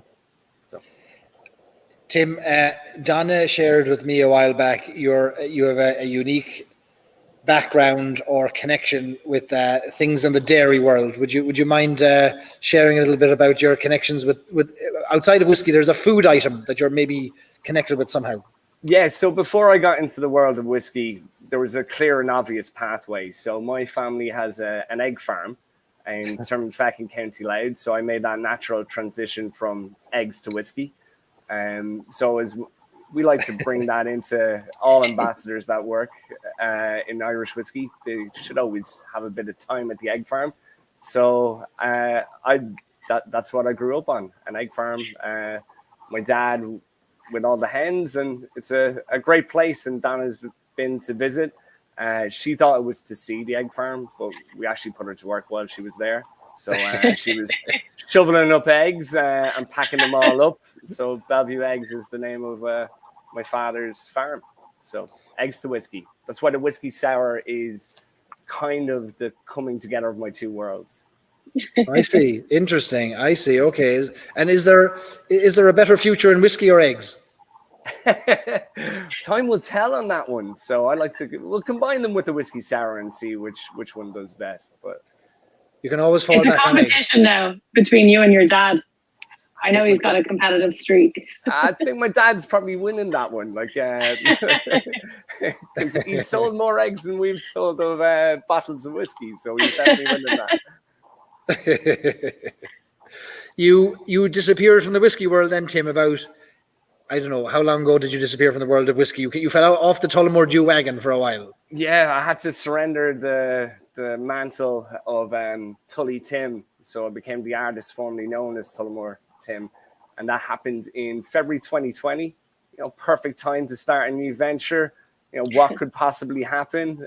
Global pandemic? No, what would the odds be? So I left in 2020 with a wonderful farewell, and I've been kind of in the shadows of the whiskey world, working on something to come back with. So I was probably in the lock-in comments, but like being very secretive until I had something to show. And we're getting very close to going from a fantasy fictional Irish whiskey to a physical real Irish whiskey, which will happen next month. It is very real and physical. I mean, I have to applaud your stunning design. It is, I don't know that any whiskey has ever come so close to design perfection. There's a minimalistic approach I think you've taken here, almost like Sharpie inspired, dare I say it. The inaugural release, hand bottled, hand signed, vintage. He's going to treasure that bottle forever. Don't open it. It's one of a kind. Going to Irish whiskey auctions next week. It's going to Irish whiskey auctions. They're going to sell it for me. Anthony, Katie, look out for it. But if our designer knew what I did, going from this glorious bottle to that label and Sharpie and stock bottle, he'd be furious with me. Well, look, you've probably spent a lot of money on design and marketing and brand development, and we must, of course, share what your bottle really looks like. I've got some high-resolution images here, which we should put up on the screen. So, Tim, you were in the background quietly, but no doubt vociferously building a brand that is close to coming to market. I think you should tell us about how this came about. Let us understand what this is, and then we'll all talk about it, drink it, sing songs, and sway together virtually as if we're holding each other around the shoulders and drinking together. Yeah, no, definitely. So this all came about in terms of the idea of Lost Irish. It was something that, from being abroad, it was very much inspired by this Cork lad who moved from Ireland over to Ohio, to explore the world, and was our inspiration for it. But there was a couple of other inspirational facts to it as well. So I was always fascinated with the Irish abroad, and even the Irish pub. Like it is the world's favorite watering hole, the Irish pub, and it really should be like the English bar, the Scottish bar. The French have their restaurants, the Italians have their cafes, but Ireland really has the bar, the pub. And I got obsessed with Irish pubs, specifically Irish pubs abroad. I went to Mongolia. I went to Ulaanbaatar in Mongolia to visit a selection of Irish bars. I went to Colombia. I went to Bolivia to go to the world's highest altitude Irish bar, all over the world. And I was like, this is there's something here to this. Like, and it's not Flight of the Earls. It's not a Wild Geese story.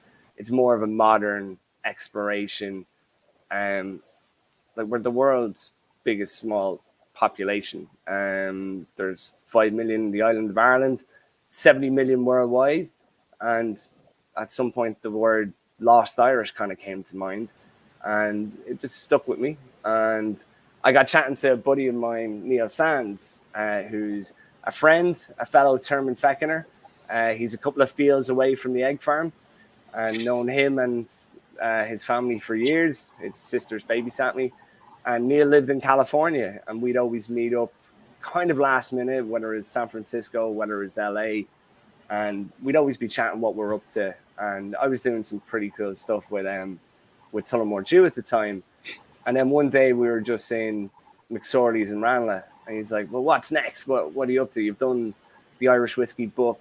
You've done all these different things. What else are you up to? I'm like, we kind of got kind of fantasy booking an idea for an Irish whiskey, and kind of didn't really pay much attention to it. And then we were like, Neil looked into it a bit more, and then we were like, yeah, we should look into this, do it, take the leap. And we had no idea what we were going to be doing in terms of the journey we were embarking on, but we learned a lot along the way, and it kind of feels like the end of the journey now that it's about to come out, but really it's just the beginning. So that's where the idea for Lost Irish came. You mentioned there, Tim, a few interesting things. One, you mentioned a book, and we didn't mention that yet, but many of you will be the owners of a book and maybe haven't realized that Tim is one of the authors of it. There it is, up on the screen. He's got a copy there, From Barley to Blarney. You teamed up with the lads from the Dead Rabbit in New York to put together a Whiskey Lover's Guide to Ireland, a fantastic tome that seems somehow to be able to capture what Ireland really is, that even us Irish feel, no, that's real, like that's authentic, like that's what the pubs and the distilleries are like. Would you give us a little, before we go into the whiskey, would you tell us a little bit about that book? Because it's a fascinating journey you all took. Yeah, so Sean, Jack and myself from the Dead Rabbit, we, again, chatting in a pub about what we'd like to do. And it's 50 of the best old school hidden gem pubs around Ireland. And it's a profile of, at the time, 31 distilleries as well. When it came out in 2019.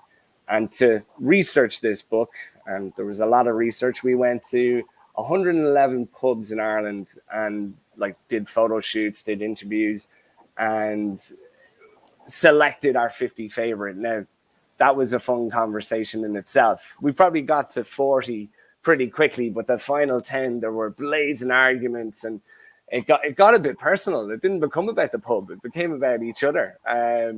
So we curated our favorite 50, and even just seeing the distilleries. Like we did 2 month-long trips to do this, to interview, to come up with the photography, because we wanted our own photography in there. And it's a book we're incredibly proud of. We might have to do it again at some point because it's out of date now. But we'll work on that another time. And I'll drive the bus. So yeah, we're in search of great pubs and new distilleries as well. And we launched it in 2019 at actually Daryl's old wares in the Liberties Distillery in Dublin. It was a great night. We had most of the Irish whiskey industry there, which probably shouldn't happen, just for the safety and future of Irish whiskey if anything was bad was to happen. And we're very proud of that book, and I think everyone who was a part of it, it's something special. Yeah, it's really quality, and if you do it again, I do suggest that it should be paired with lock-ins along the way and live streams from Volkswagen buses, and I'm just throwing it out there. Yeah. I'm very affordable, and I'm very free. I can travel easily. I don't have any children. I can travel at any time. So just let you know. Do you think Roe could fit us all in our van? She already has the van ready to go. Sure, there's 80,000 people in there already for the All Ireland in the Cork Park. Okay, so we got off track, and I think the rest of the night will continue this way, which is good, because we might get lost along the way, dare I say it. But good segue there. So listen, somewhere along the way that you said to yourself, Tim, geez, Donna over there now in Santa Monica, she's been doing great things on the lock-in. I should reach out to her. Yeah, and suddenly the two of you came together for this to join forces. Well, like doing this without Donna just wouldn't have been the same. So it was an inevitability about it too as well. It just wouldn't have been right to do this without Donna. And despite what I might say to her, like she's really talented. I'd never actually say this to her, but she's really talented. She's not here. You're right. A gem to be around. Actually, I was trying to get her on the phone all day. She wouldn't answer. The only way I can chat to her is actually the lock-in. Through me. So, yeah. So it was very nerve-wracking to ask Donna to join the team. I don't know who was more nervous, me, Neil, or her. I think she has some opinions on that. So really glad she became a part of it. So Donna, you signed up for a new brand, a new whiskey. You had spent the last few years working for one of Ireland's most well-known, one of the best-selling Irish whiskey brands, and suddenly you were betting your life on some lad who grew up selling eggs and taking care of hens, and you said, he'll take care of me. We'll be grand. You know, Barry, it was sickening. Like, to be asked, like, I have to say, it was like, I do feel incredibly like grateful that he came to me and talked to me, but he also knows that he made me feel so sick. I was like, I sat at the table and I was like, oh my God, what is he talking about? Like, I have to say, I was so privileged. I absolutely adored working for Tullamore Dew. I felt like I didn't see myself with a different whiskey brand. Like, I felt like I had kind of found my place, you know? And I had only been with them for just over 2.5 years. So I was kind of just getting to that point where, like, you don't have to ask permission for things, and you kind of like can go with your gut and you really understand the brand. And I just took so much pride in it. So I was like, okay, like, you know, for him to ask me this, I was like, okay, I know this is an incredible opportunity and the opportunity of a lifetime, but like, what? But what started to happen as we talked a little bit more after the initial shock, Tim started to tell me about the brand, and I kind of was like, I know this like kind of sounds like a bit exaggerated, but it really felt like it connected with me, because as he told me about Lost Irish and, like, first of all, the concept of the whiskey, which I thought was really exciting and interesting, but second of all, like, how he came up with it and who we're talking to, like the modern Irish whiskey drinker, the adventurous whiskey drinker. You know, he told me the motto is get lost and stay lost. And I was like, damn, like, is this me? Like, I feel like this brand is a personification of me. And I couldn't have felt like there would be something more authentic that I would go to than this. So after we discussed it a lot, he had to like talk me off the ledge a little bit. I kind of realized that, like, hey, you only live once, you know, and this is an opportunity that not many people are invited to join. And I feel very privileged to be part of it. And it's been such an exciting year, such an educational, like, 9 months of learning about, you know, how to start a whiskey brand, like what needs to go into it, what conversations need to be had, what challenges are you going to come across. And also just a lot of fun of like throwing around ideas, because we, you know, when you work for an established brand, like Tullamore Dew, you have to stay within the refines of that brand. So, you know, you're not going to do something that doesn't complement the brand. So sometimes ideas get pushed aside because they don't fit. But like, we're creating a brand that literally fits our ideas, so we can make it work in any kind of way. So that's really exciting to me. And you know what? At the end of the day, like, he is my best mate. So that also played into it. And I was like, okay, like, if I go work with Tim, I know that I'm going to be laughing every day and we're going to have so much fun together. So yeah, after the initial feeling of illness and stress, we talked, and I pretty much told him pretty quickly that I was on board, and I'm excited to be. And ever since she's joined, she's been an amazing boss to Neil and I. You know, she's really good at making her desires and instructions very clear to us. So we do our best to keep Donna happy. And you told me that's why you hired me, Tim. Yeah, you told me. Well, it's great that it resonated with you, Donna. Like that motto, and like that all fitted with you. Like I've been spending my whole life hearing the words "get lost," so I wonder if it fits with me as well. Like maybe I should help out. Like that's all I've been hearing my whole life. So I feel like I'm perfectly positioned to help you out here. Like, we've been talking here for a while, but what we haven't been doing is drinking. And I'm gonna do something very unusual. I'm going to open this multi-$1,000 bottle of whiskey. I'm going to say, you know what? To hell with the whiskey auction sites. We're going to actually drink this tonight. We're going to drink. Treat yourself. So let's pour a drop, and then you're the whiskey experts. You've been teaching people about whiskey for years. I'd like you to figure out how to talk us through what we have here and help me understand it and nose it and taste it. But let me turn it over to you guys. Yeah, well, the whole liquid vision with Lost Irish was we wanted to do a grain malt pot still blend. It's very much part of myself and Donna's whiskey DNA, and to complement the story and ultimately to make the best whiskey we possibly can, we decided to come up with a 6 cask continent maturation finish to it. So we did a lot of work in terms of sourcing casks during a pandemic to get all these different casks. So we have Colombian rum casks. We also have Jamaican rum casks. From Africa, we have South African brandy. From Australia, we have Australian Tony, Japanese Mizunara Oak in Asia, and then European sherry, and of course, American bourbon. And we blend all these components together to get our new favorite Irish whiskey.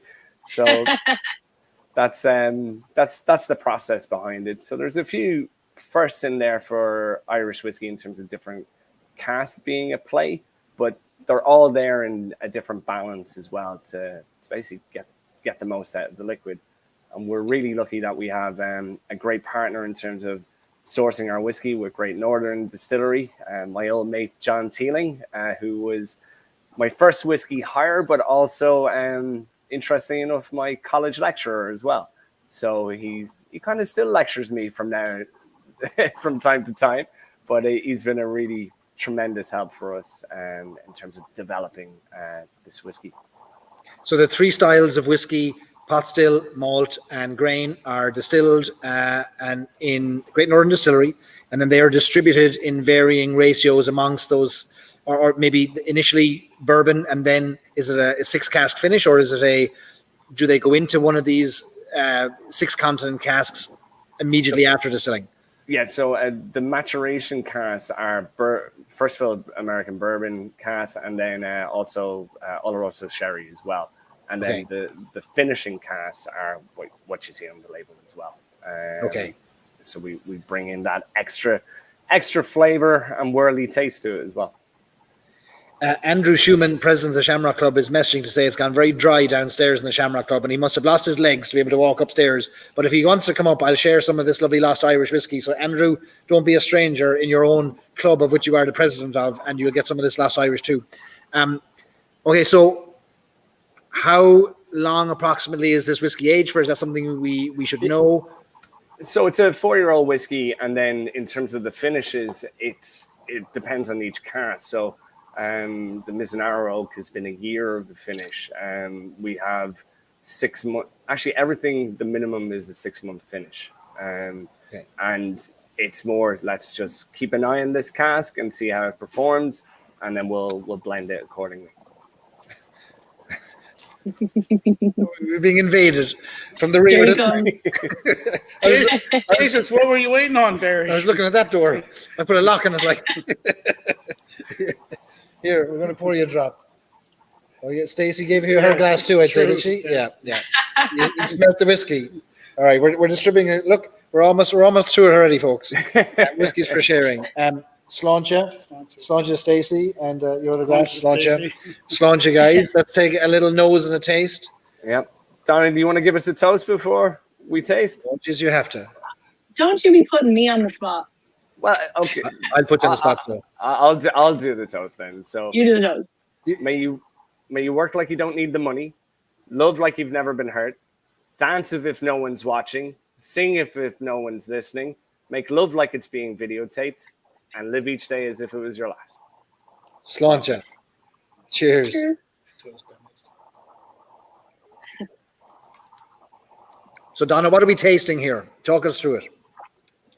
Yeah, so I think that like what we kind of discovered as we made the whiskey was like that we wanted to take you on a journey, right? So you're getting different casks from all over the world, but with each sip and nose and finish, you're kind of getting different influences of them. And that's kind of what was really important when Tim was coming up with the whiskey. I'm talking to you, Tim. So I think on the nose, it's really bright and fruity. So I think what really comes through here is the South African brandy and the Australian tawny. So think like candied apples, pear, pineapple. It's really bright. Some cherries, some orange. Tim, come in if I'm leaving anything out. But I think that's kind of where you start your journey. So think like South Africa, Australia is on the nose, right? And then when you go in, take a sip.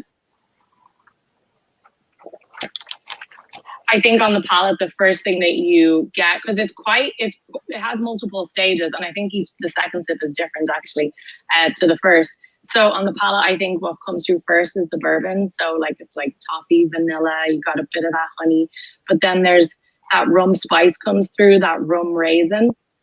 And then what I really love and like what I kind of get excited about every time someone has it and we're still talking now is the finish. Because the finish is still sitting with me now. And I think the finish, you get the pot still spice, you get that creaminess, but you also get like a prickly, like chili heat and kind of a numbing on your tongue. And we're thinking that that's the Japanese Mizunara oak finish on the finish. So it's been really interesting to me because I was lucky enough to get to taste each of the components separately before the final blend was created. And I got to taste them like separately and discuss them with Tim and be like, okay, like, what do we love about this? What do we not? And I learned a lot about what goes into making whiskey. And if we loved the nose, then we were like, okay, so we want this to impact the nose, you know, of whiskey. Or if we really loved the long finish, then we were like, that needs to impact there. So I think Tim can add way more to this than me, but like when I had the final sip, I remember like just literally getting goosebumps and being so excited because I really think it's a bright whiskey, it's approachable, it's full of character, but it's also really unique and different. And I can't really put my finger on anything else that it's like. So Tim, what did I leave out? Because you've learned so much more about this and you ended up making it. So I don't know if I should have been the one to talk through that, but I'm learning. No, you did brilliantly there, Donna. No, each cask is bringing something different. So we get tons of fruit from the South African brandy as well, the Australian tawny as well. And then the Mizunara oak does something entirely different in terms of a mouthfeel, kind of coconutty perfume notes as well. But it really gives this mouth texture and it combines really well with the pot still elements and also the rum cask in the finish. So each one, when you pick it out, you can see what cask is bringing in a flavor note or a mouthfeel to the overall spirit. So every sip has been different of this. And I know when I met you, Donna, we had lunch and you gave me we sat down by the whiskey house in San Diego and we were sipping on this. And I said to you, like, it keeps opening and changing. And every sip I go back to is different. And I suppose with so many barrel contributions, that might make sense that maybe some of these things start to expose themselves over time and they get different notes and as it evolves with the air and reacts. But it's definitely something that the first sip is different to the second sip and the third sip and the 22nd sip. This is a clever marketing ploy to just have us keep drinking more. Like, As he said, the 20-second sip, because that's how long we sat at the whiskey house drinking, Barry, right? No, I remember, Barry, you said, because we had a few sips, we had talked through it together, and then like we kind of set it down and we just started rambling. And you went back to it like 15 minutes later and you were like, wow, I'm getting so many different things now, which was really interesting to me. Yeah, I think a lot of people have told me that. And obviously I haven't got to taste, everybody on it yet. I'm working with like 3 sample bottles here in California. So I'm very stingy. But anybody who I have got to try it on has told me something different, which has been interesting to me, or really picked up on some flavor note that I've kind of shouted out. I think it's really unique. There's a lot of casks going into this, obviously 3 styles of whiskey. But yeah, it's really different. I think Tim's done a really, really good job. Tim, the Irish whiskey market, sometimes we're in a bit of a bubble on things like the lock-in and in Facebook groups where we hang out, where we drink out of glasses with like stems, and we're all very fancy. But it overlooks the fact that like I'm going to make up a statistic and you can correct me if I'm wrong, but 95% of Irish whiskey that's consumed in America is probably Irish coffees or shots, or blended with a mixer of some sort. What is the correct use then going forward of, or the correct way that Lost Irish would be consumed? Yeah, the short answer is any way you want to, but I think what you'll see is it's definitely a sipper. It's wonderful on ice, and because we know how to use it in cocktails as well, and because of the different cast finishes, there can be elements to play where it can kind of act like a rum, or there's this flavor note that maybe makes you think of a daiquiri. So Donna and I have been working on different Irish whiskey cocktails for Lost, and we're real excited to share that with people as well. And it is priced that it can be used in a premium Irish whiskey cocktail. So I think the Irish whiskey scene is just evolving further and further in the US. So you're starting to, yes, it was shots that kind of made it soar, but now you're seeing Irish whiskey cocktails that are really coming in, and Irish pubs that are doing Irish whiskey cocktails. So it's a real exciting time as we just evolve the whole Irish whiskey scene and how it's enjoyed and the breadth and change of it all. So it's exciting times. It is remarkable how much it changes, though. Like this whiskey, I keep saying this, like it keeps changing. And like now, when I nose, I'm getting like white chocolate, I'm getting coconut, I'm getting vanilla, I'm getting like Milky Bar. Like the old Milky Bars in Ireland, the kind of white chocolate. It's not really chocolate, but it's a kind of a chocolate. But the first sip is very, very different. There's much more spice in the first sip, and then the fruit starts to come up, and the vanilla starts to come up, and there's a caramel note, and there's that white chocolate seems to be the one that's hitting me now. I would sip on this easily all day long. And what are you pricing? This is priced fairly aggressively affordable, right? Yeah, it's depending on where you shop. It'll be between $40 and $42 is what we're looking at. So it's still a premium Irish whiskey, but it's something that you can revisit a couple of times, whether it's a day, a week, a month. It's an Irish whiskey that's designed to be opened and enjoyed. So, yeah. I would recommend anyone who buys it, pour it, go away and do the crossword, and then come back to it. And then it'll have opened up beautifully and revealed all of the things you wanted to reveal, which is a good thing, that it has so many layers, I guess. Mm-hmm. Yeah, I really thought as well, like when Tim first came to me with the concept of Lost, I really thought because there were so many barrels involved that it was going to be, a real like punch in the face Irish whiskey. It was going to be a bit like Tim Herlihy, like bit loud. Subtle. And subtle like a sledgehammer. So that's kind of what I was anticipating. But, he told me, he was like, I want to make something that people want to have a second glass of. You want to have it, at any time of like, it's not a special occasion whiskey. It's not for after dinner, it's for like when you want it. And I really think that, exactly. Like, me. But I really think that that's what he achieved. And I really do think that every sip is different. I know